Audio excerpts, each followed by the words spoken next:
اعوذ باللہ من الشیطان الرجیم بسم اللہ الرحمن الرحیم کی میں اشارے ہیں تو وہ پختہ عمر میں بھی کلام کریں گے، وکہلا پختہ عمر میں کلام کریں گے، ومن الصالحین اور نیکوکاروں میں سے ہوں گے۔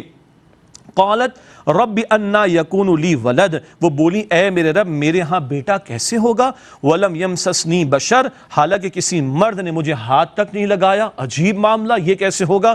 قال کذلک اللہ یخلق ما یشاء، فرمایا کہ اسی طرح اللہ تعالیٰ جو چاہتا ہے پیدا فرماتا ہے۔ اللہ کی شان، اذا قضا امرا، جب وہ کسی کام کا ارادہ فرماتا ہے، فانما یقول له کن فیکون، تو فرماتا کہ ہو جا اور وہ ہو جاتا ہے۔ اللہ اکبر، بڑھاپا ہے زکریا علیہ السلام کا، بانجھ ہے ان کی بیوی، اللہ نے یحییٰ ان کو عطا فرمائے۔ اللہ علی کل شیء قدیر، اور اللہ چاہے تو بی بی مریم کو سلام علیہا بغیر ان کے اس بات کے کسی نے ان کو ہاتھ لگایا ہو، اللہ تعالیٰ ان کو عیسیٰ عطا فرما دے علیہ السلام۔ اللہ علی کل شیء قدیر ہے۔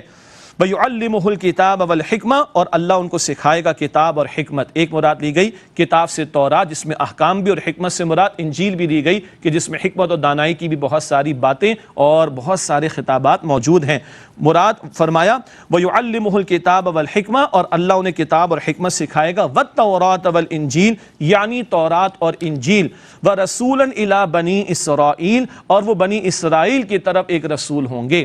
یہ بہت اہم نکتہ، عیسیٰ علیہ السلام بنی اسرائیل کی طرف رسول ہیں، سارے عالم اور عالمین کے لیے رسول محمد صلی اللہ علیہ وسلم ہیں۔ یہ تو سینٹ پال تھا، سینٹ پال عیسیٰ علیہ السلام کی صدیوں بعد جا کر جس نے کرسچینٹی کو ایک مشنری ریلیجن بنا دیا، ورنہ عیسیٰ علیہ السلام کی جو بعثت ہے، ان کو جو بھیجا جانا ہے وہ صرف بنی اسرائیل کے لیے ہے۔ اور خود عیسیٰ علیہ السلام فرما گئے تھے I have been sent for the lost sheep of the Israel، میں تو اسرائیل علیہ السلام یعنی کہ حضرت یعقوب علیہ السلام کے گھرانے کی گمشدہ بھیڑوں کے لیے بھیجا گیا ہوں۔ He will come and he will be the mercy for all the worlds، وہ جب آئیں گے محمد صلی اللہ علیہ وسلم وہ سارے لوگوں کے لیے، سارے عالم کے لیے رحمت ہوں گے۔ قرآن بھی بتاتا ہے سورۃ الانبیاء آیت نمبر 107 میں وما ارسلناک الا رحمۃ للعالمین۔ تو یہاں واضح ہے قرآن میں کہ عیسیٰ علیہ السلام بنی اسرائیل کے لیے رسول ہے، سارے انسانوں کے لیے نہیں، سارے انسان و قیامت تک کے لیے رسول محمد مصطفیٰ ہیں صلی اللہ علیہ وسلم۔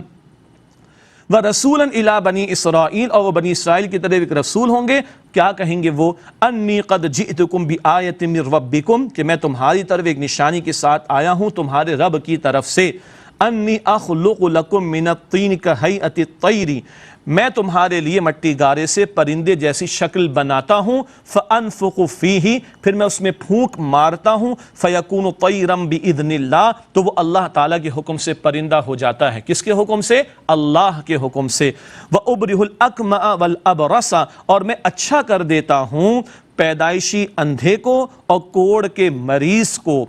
وَأُحْيِي الْمَوْتَ بِإِذْنِ اللَّهِ، اور میں اللہ کے حکم سے مردہ کو زندہ کرتا ہوں۔ اللہ اکبر، یہ عیسیٰ علیہ السلام کے معجزات کا ذکر، ان کی پوری زندگی معجزہ ہی معجزہ، ان کی ولادت کا معاملہ معجزہ، ان کا آسمانوں کی طرف بلند کر لیا جانا معجزہ، ان کا دوبارہ دنیا میں تشریف لانا وہ بھی معجزہ، اور یہ ان کے معجزات کا بیان۔ لیکن یہ سب اللہ کے حکم سے ہوتا ہے، پیغمبر جو معجزہ پیش کرتا ہے وہ اللہ تعالیٰ کے حکم سے۔ وَأُنَبِّئُكُم بِمَا تَأْكُلُونَ وَمَا تَدَّخِرُونَ فِي بُيُوتِكُمْ، اور میں تمہیں بتاتا ہوں وہ جو تم کھاتے ہو اور جو تم اپنے گھروں میں ذخیرہ کرتے ہو۔ یہ سب بتا رہے ہیں عیسیٰ علیہ السلام کس کے حکم سے؟ اللہ کے حکم سے۔ ان فی ذلک لآیہ، ان فی ذلک لآیۃ لکم ان کنتم مؤمنین، بے شک اس میں تمہارے لیے ایک نشانی ہے اگر تم ایمان والے ہو تو سمجھو۔ یہ معجزات دے کر اللہ تعالیٰ نے عیسیٰ علیہ السلام کو بھیجا۔ ومصدقا لما بین یدی من التوراۃ ولأحل لکم، اور میں اپنے سے پہلی کتاب یعنی تورات کی تصدیق کرنے والا ہوں، ولأحل لکم بعض الذی حرم علیکم، اور تاکہ تمہارے لیے بعض وہ چیزیں حلال کر دوں جو تم پر حرام کی گئی تھیں۔ دو باتیں، عیسیٰ علیہ السلام تورات کی تصدیق کرتے ہوئے آئے، تورات میں شریعت کے احکام تھے اور وہی شریعت موسیٰ علیہ السلام کی جاری تھی، اسی کو جاری رکھا عیسیٰ علیہ السلام نے۔ دوسرا، یہود کی نافرمانیوں کی وجہ سے کچھ حلال چیزیں ان پر حرام کر دی گئی تھی، فرما رہے میں تمہارے لیے اب حلال کر دوں وہ چیزیں اللہ کے حکم سے جو تم پر حرام کی گئی تھیں۔ وَجِئْتُكُمْ بِآیَةٍ مِّن رَبِّكُمْ، اور میں تمہارے پاس ایک نشانی کے ساتھ آیا ہوں تمہارے رب کی طرف سے۔ عیسیٰ علیہ السلام بار بار فرما رہے ہیں میں رب کی طرف سے آیا ہوں، وہ رب نہیں ہیں، وہ رب کے بندے اور رب کے رسول ہیں۔ فَاتَّقُوا اللَّهَ، بس اللہ سے ڈرو، وَأَطِيعُونَ اور میری اطاعت کرو، إِنَّ اللَّهَ رَبِّي وَرَبُّكُمْ فَاعْبُدُوا بے شک اللہ ہی میرا تمہارا رب ہے، بس اسی کی عبادت کرو۔ یہ عیسیٰ علیہ السلام کی اصل پوزیشن ہے۔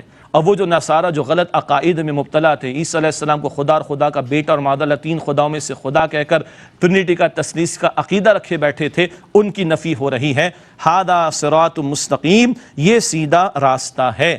فلما احس عیسیٰ منہم الکفر، پھر جب عیسیٰ علیہ السلام نے ان لوگوں کی جانب سے کفر محسوس کیا، یعنی یہود نے ان کا انکار کیا ہے، قال من انصاری الی اللہ، تو انہوں نے پکارا کون ہے میرا مددگار اللہ کی طرف۔ قال الحواریون، ان کے حواریین سچے ساتھیوں نے کہا نحن انصار اللہ، ہم اللہ کے مددگار ہیں۔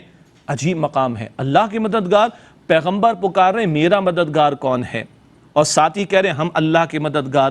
اللہ کی مدد سے مراد ہے اللہ کے پیغمبر کے مشن میں اور دین کے کام میں ان کا ساتھ دینا۔ یہ موضوع سورہ آل عمران میں آئندہ بھی آیت نمبر 160 میں آئے گا انشاءاللہ۔ اور ایک اور اہم بات، اجتماعی کام کے لیے پیغمبروں کا رویہ کیا تھا؟ ایک پیغمبر اٹھتے اور لوگوں کو جمع کرتے، اجتماعیت اختیار کرنے اور ترتیب دینے کے لیے یہی اصول ہے۔ ایک اللہ کا بندہ کھڑا ہو دعوت دین کا کام کرنے کے لیے، لوگ اس کا ساتھ دیں اور جماعت بنتی چلی جائے۔ ساتھیوں نے کہا کہ آمنا باللہ، ہم ایمان لائے اللہ پر، واشہد بأننا مسلمون، اور اے اللہ گواہ ہے کہ بے شک ہم مسلم یعنی فرما بردار ہیں۔